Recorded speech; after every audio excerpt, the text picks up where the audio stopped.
This is just my thought.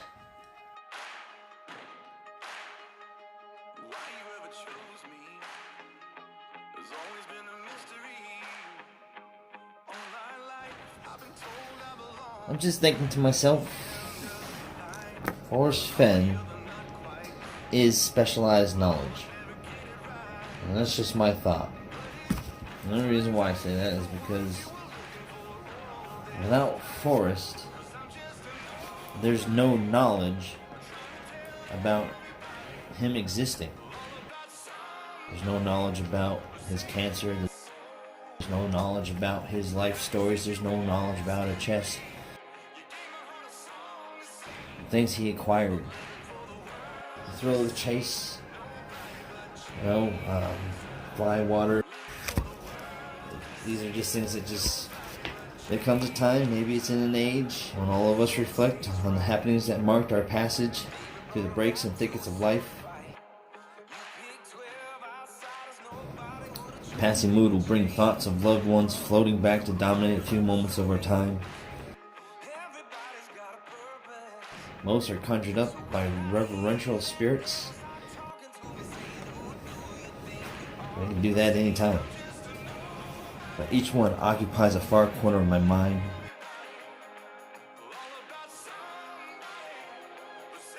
I'm waiting for another time. I love those things when they do that. Or even caring yes or no. I always thought that space was mine alone. And many of the memories they have bred are even now still so personal that they exclude the intrusion of strangers. And these are his stories. The fun side is that it really doesn't matter who we are if we are someone to ourselves. No one else can think my thoughts, so I am myself only to me. And to only know the knowledge of Forrest and the knowledge of his existence is through his stories, those great places which were personal secrets to me then.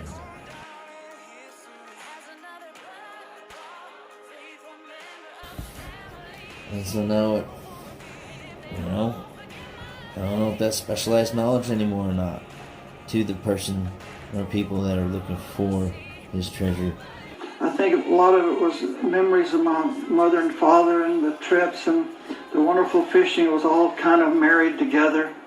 Or for an adventure of any kind. But it all starts with action.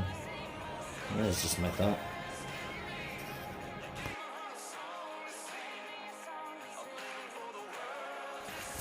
As I have gone alone in there, and with my treasures bold, I can keep my secret where, and hint of riches new and old. Begin it where warm waters halt, and take it in the canyon down. Not far, but too far to walk. Put in below the home of Brown. From there it's no place for the meek. The end is ever drawing nigh. There'll be no paddle up your creek, just heavy loads and water high. If you've been wise and found the blaze, look quickly down your quest to cease. But tarry scant with marvel gaze, just take the chest and go in peace. So why is it that I must go and leave my trove for all to seek? The answers I already know. I've done it tired and now I'm weak. So hear me all and listen good. Your effort will be worth the cold. If you've been brave and in the wood, I give you title to the gold.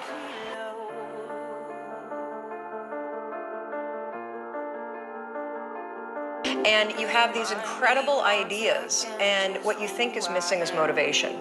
And that's not true.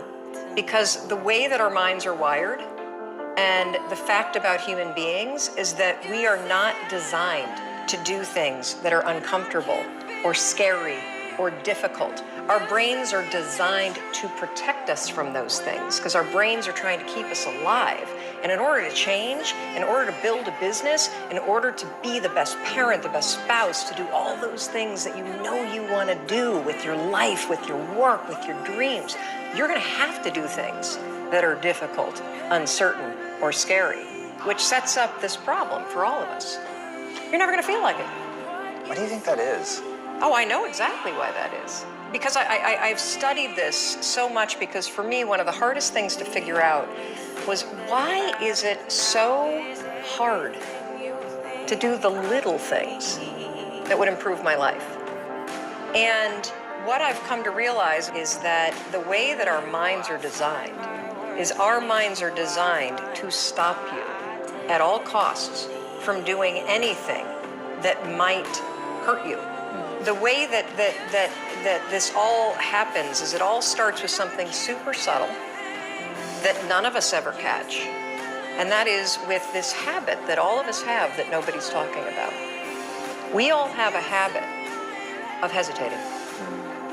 We have an idea, you're sitting in a meeting, you have this incredible idea, and instead of just, saying it, you stop and you hesitate. Now, what none of us realize is that when you hesitate, just that moment, that micro moment, that small hesitation, it sends a stress signal to your brain. It wakes your brain up, and your brain all of a sudden goes, oh wait a minute, why is he hesitating? He didn't hesitate when he put on his killer spiky sneakers. He didn't hesitate with the really cool track pants. He didn't hesitate with the NASA t-shirt. Now he's hesitating to talk. Something must be up. Then your brain goes to work to protect you. It has a million different ways to protect you. One of them is called the spotlight effect. It's a known phenomenon where your brain magnifies risk. Why? To pull you away from something that it perceives to be a problem. And so you can truly trace every single problem or complaint in your life to silence and hesitation. Those are decisions. What I do and what's changed my life is waking up and realizing that I'm never going to feel like doing the things that are tough or difficult or uncertain or scary or new. So I need to stop waiting until I feel like it. And number two, I am one decision away from a totally different marriage, a totally different life, a totally different job, a totally different income, a totally different relationship with my kids. Not like one decision, I'm divorcing you, in the marriage example, but one decision on, you could be having a conversation with your spouse and you feel your emotions rise up, and within a tiny window, those emotions can take over and can impact how your marriage goes. Or you can learn how to take control of that micro moment and make a decision to act in a way that actually shifts your marriage. Your life comes down to your decisions, and if you change your decisions, you will change everything. Let's see now. So it don't matter anymore if I'm in focus, because it's just quite all right.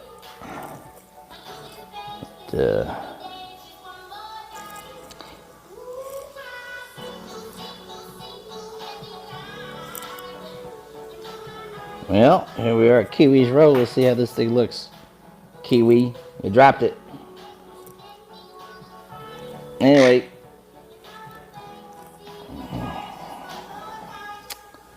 Here we are. 11:11. Here we are. 11:11. Here we are. 11:11. Here we are. 11:11. Here we are. 11:11. Yeah, alright, that was cool. You missed it. Just had this weird intro. Big old echo. And that's alright. Forrest Fenn and Time. Here with Kiwi.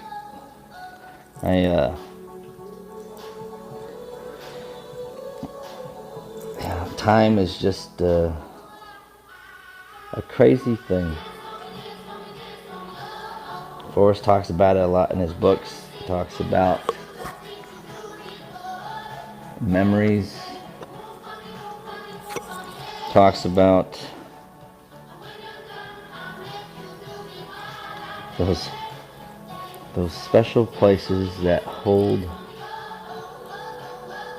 no person but yourself. It's, page 15, just past midnight. Past the 24 hours.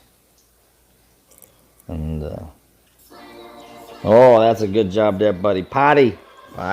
Oh, my goodness gracious. So I'm trying to teach Kiwi how to use the bathroom. And part of this learning process I was supposed to congratulate him every time he goes to the bathroom, so that he'll sit there and learn to use the bathroom. Cause yeah, I think I can get him to use the toilet. It's possible. He's a smart guy.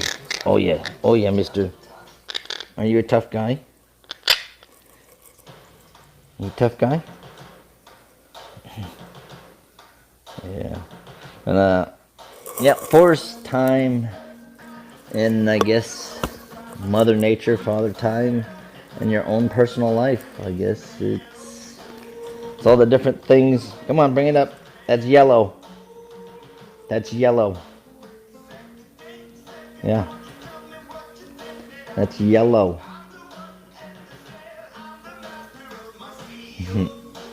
Good job, buddy. Well, anyway, I wonder what anybody else out there in the whole YouTube world thinks about time. And Forrest Fenn and the relationship of a perspective of suspending time in your memories with the people that you love in your eternity, your heaven on earth, with the creations and the things around you, like this little guy. He was created from the cosmos, whatever. But in time, the things that we go through, if I can remember those. Are you trying to sing? You're suspending time in your memories. You are the creator. It's I think a place you can definitely control. Yep, Mr. Kiwi. So Kiwi, seeing as how you're working on this project here, Kiwi's working on a project right now, and matter of fact, it has to do with Forrest Fenn, time, and fishing. It's easier. I think it's easier for me and my family and this little guy, which it's easier to go and find where somebody has gone fishing, just because it's just easier to go where somebody's gone fishing. And it because it the more we complicate trying to figure out what Forrest Fenn's intentions were, what his thoughts were, and his demeanor and everything about him, it just gets complicated. I told my wife, I says, you know what, I love you. I sent a picture of Kiwi to her, said I love you, and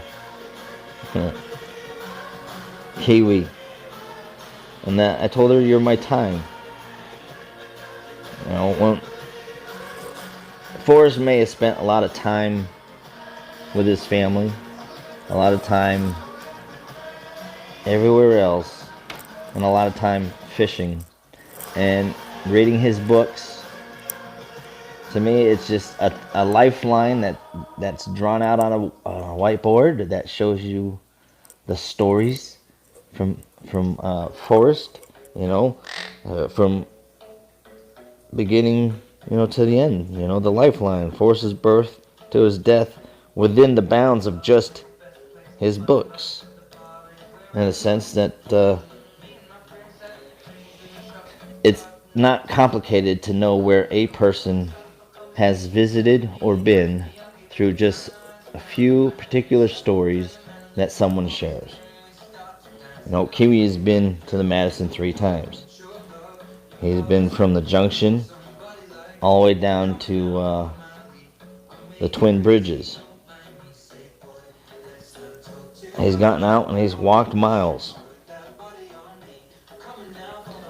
Me and Kiwi have for sure, just like other people out there, have been in a place in time as somebody else's shadow, fishing along the Madison with them and their families.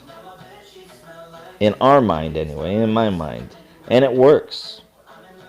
And if I go and keep it simple with the stories and just his books, just that timeline, not everything outside, you know, then it's easier to say that somebody wrote a few stories and even fewer had profound experiences that they're easily recognizable.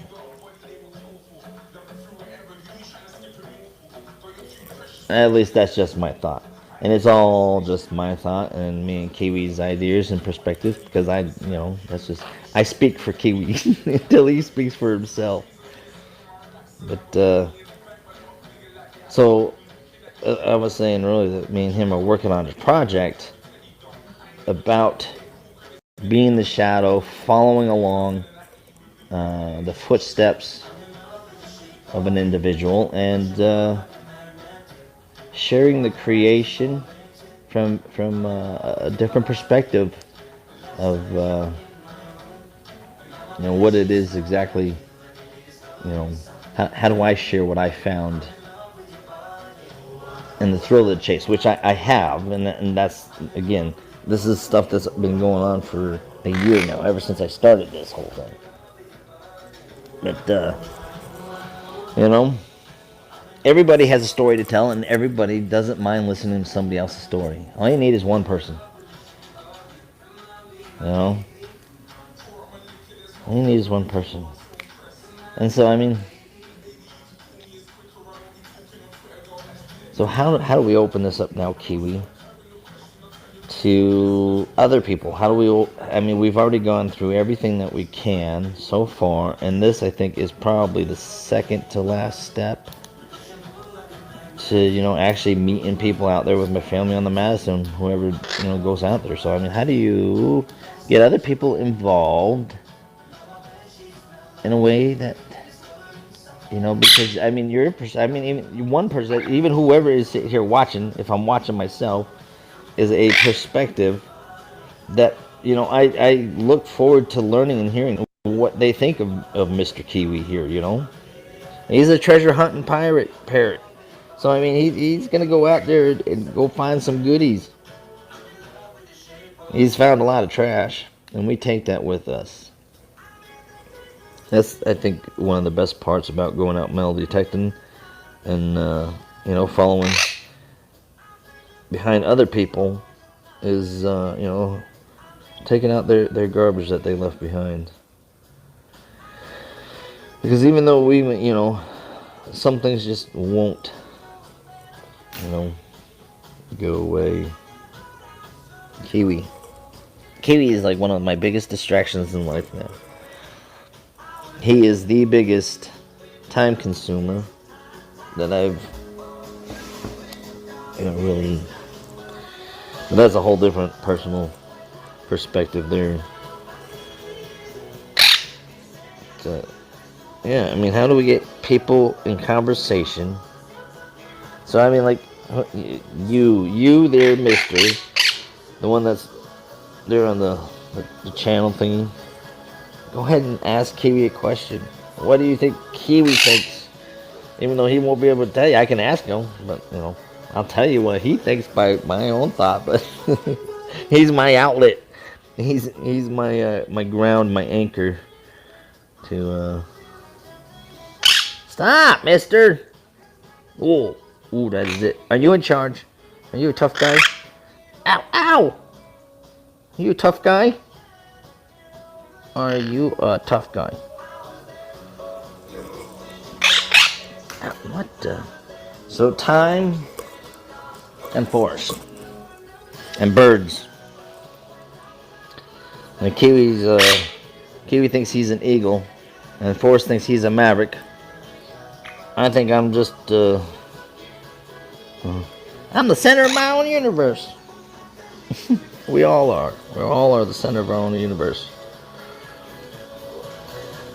Kiwi. So one of the other things too about this whole project, shadowing, is to be your own spotlight. And Everybody's doing a wonderful job. Everybody has their spotlights. And even the people that are in the chat rooms of all these different YouTube channels, they don't go unnoticed. I sit there and I screenshot a lot of stuff in these from these even these chat rooms because it's conversations people are having with Kiwi here. Hi, Mister. You want to talk to the world? Say something. Are you an eagle? And I get something good. He'll be like, I'm an eagle all day long. Kiwi. Kiwi. Oh, really? What are you gonna do now? He dropped it. You gonna go get a different one? Go get a different one. Go ahead.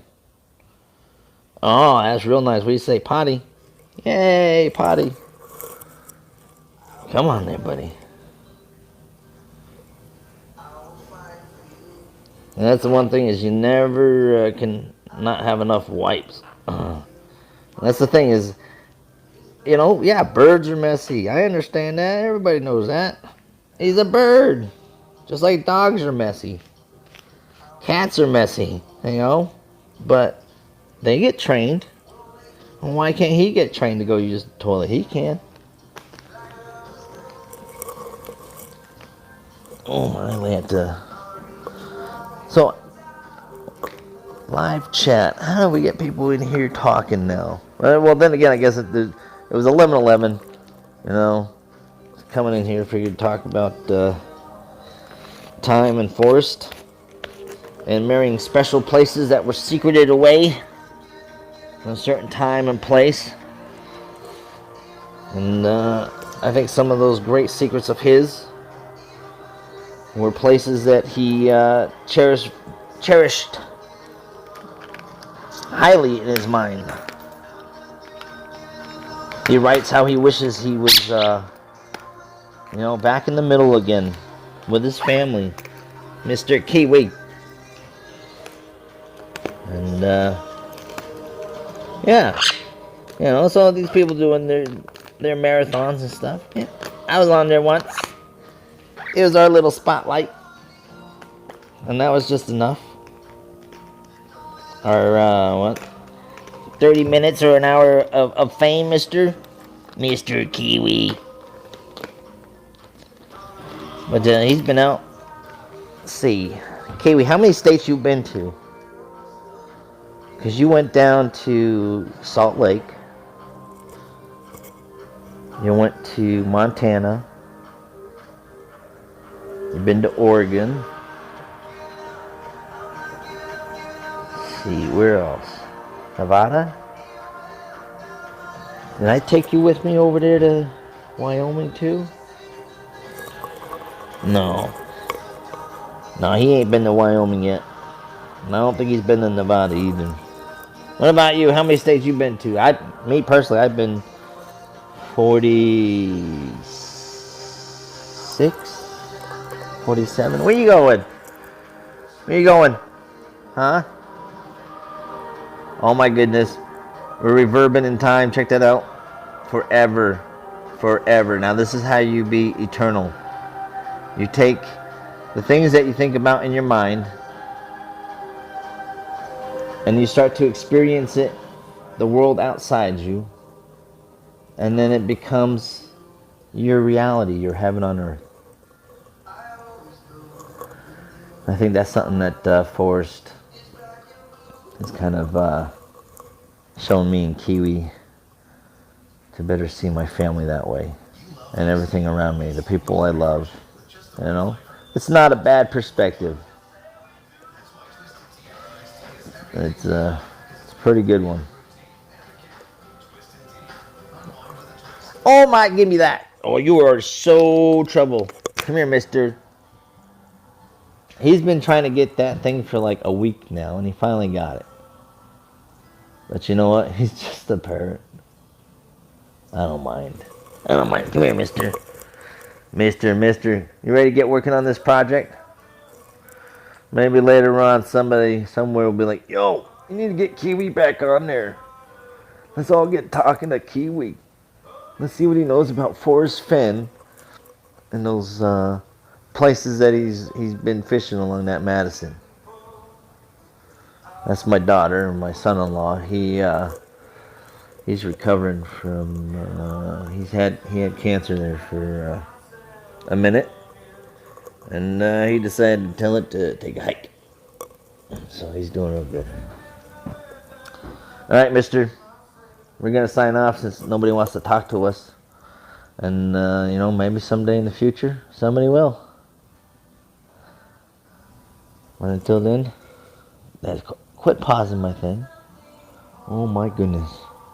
All right, you guys enjoy life, and just remember to tell them you love them, because somebody loves you, and it's not too late.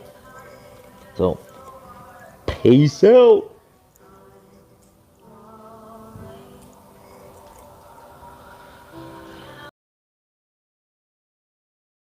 It's the thrill of the chase. And, I think all of us are always looking for something new, something different, something better, a better life, a different place. Shakespeare said it, you have your entrances, you have your exits, you play your part, and you go.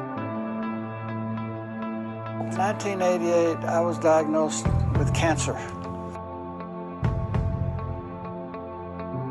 Begin it where warm waters halt and take it in the canyon down. It's very personal, very personal. Not far, but too far to walk.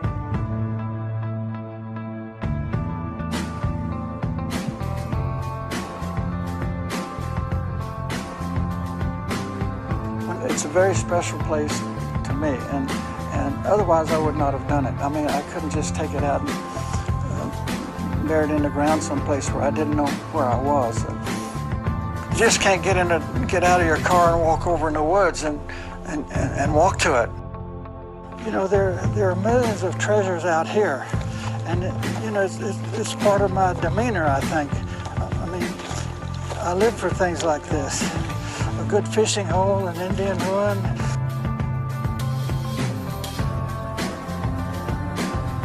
A person will think they can find the chest.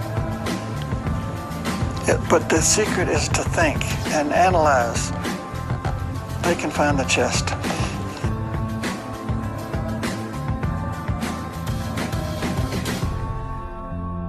Put in below the home of Brown. I took it out and put it at a very secret and a very dear place, private. But you didn't answer my question. Who's Brown? Well, that's for you to find. If I told you that, you'd go right to the chest. I walked back to my car, smiling, and I'm telling myself, yeah, it really felt good, because I had done something that I had dreamed about for a long time.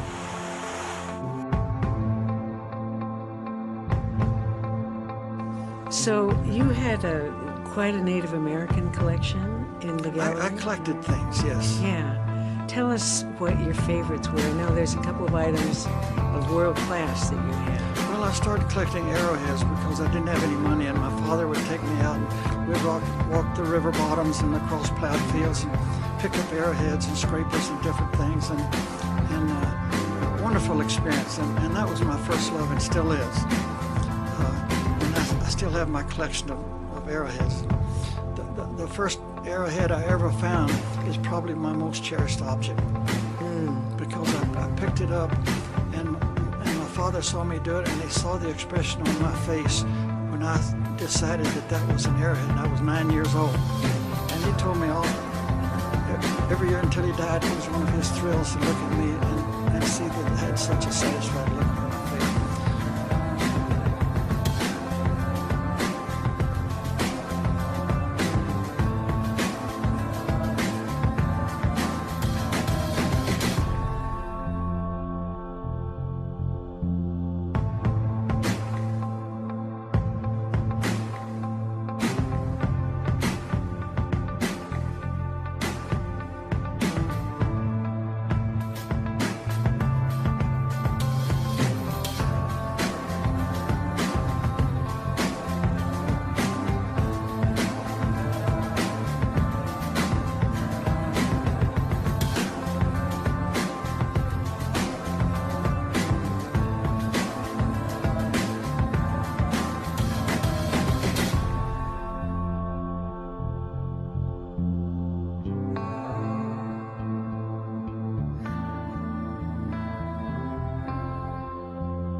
contentment is the key word. If you can go through this life being contented, then there's nothing better than that.